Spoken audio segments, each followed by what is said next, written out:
The following story has been brought to you by StoriesToInspire.org. I was talking to a person named Asker Vassing.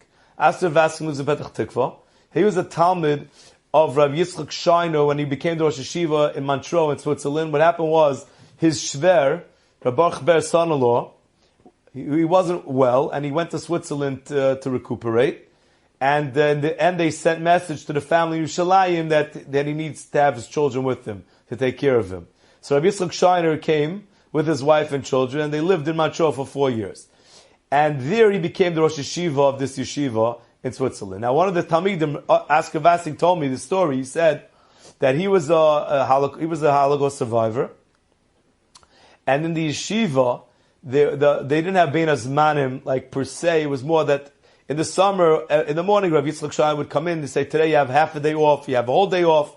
And one day he comes, the Rosh Yeshiva comes in and says, today boys, you have a day off.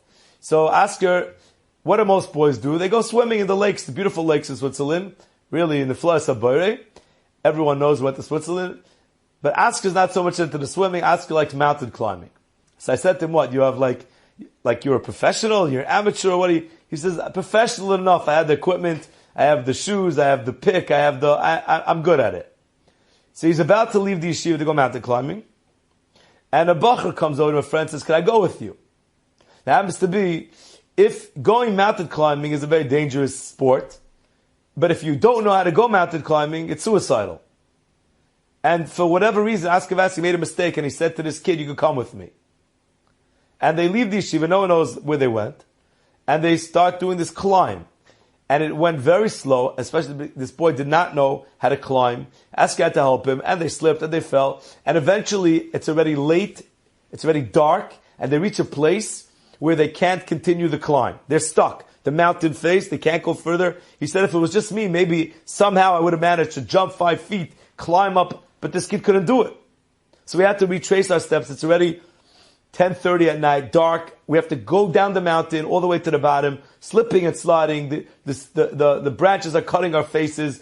We're like a huge mess. By the time we get down to the bottom, it's 12 o'clock at night, and then it takes another half an hour to get back into the village. And we get to the village, exhausted, destroyed, and the lights are on, and the army's there, the police, they're all looking for these boys. And they realize they're looking for them. They said, you're looking for us? This is who you look. It's us. We're back. They can shut the lights.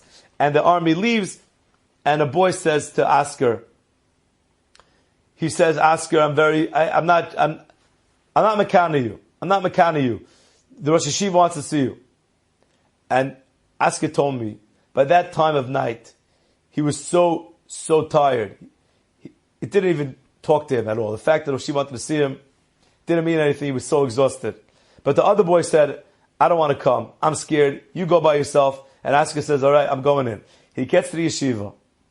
He sees Rav Yitzchak Shiner standing there. Now, most people, if you see the Rosh Yeshiva, after you put him through what he went through that day, thinking the boys fell down the mountain, you could see that he went through Mamish Gehenim. His face was white. Most of us have been in camp, we've been in yeshiva, we've been in situations in school. The principal yells at us, the head counselor yells at us. We know what to expect. They're going to send you home. They're going to threaten you. We know how it goes. Asker is so exhausted, he doesn't care. Rav Yitzchak Shiner, he doesn't say a word to him.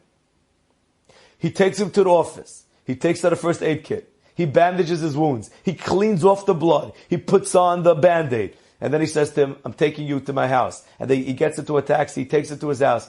On the table, there's a bowl of soup, hot. I don't know how he told the rabbi, the soup is waiting for me.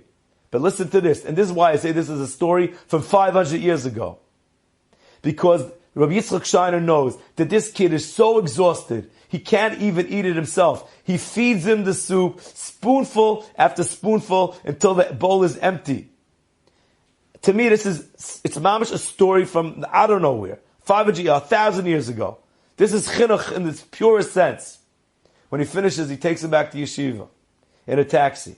He brings him to his room. He helps him get into pajamas. He puts him into his bed. He covers him with a blanket. And he says to him, Ich beit dir, I beg of you, please don't do it again. Wow. Unbelievable. After that, Asker said, that was it. If he would have yelled at me, I don't know what I would. If he would have said, "Kid, never do that," I don't know what I would have said. He didn't yell at me. He gave me soup. He fed me soup. For the next 60 years, he was my Rebbe. Every time I came to Yerushalayim, I put on a hat and jacket to go visit him. That was it. He was kind to me forever. Enjoyed this story? Come again. Bring a friend. StoriesToInspire.org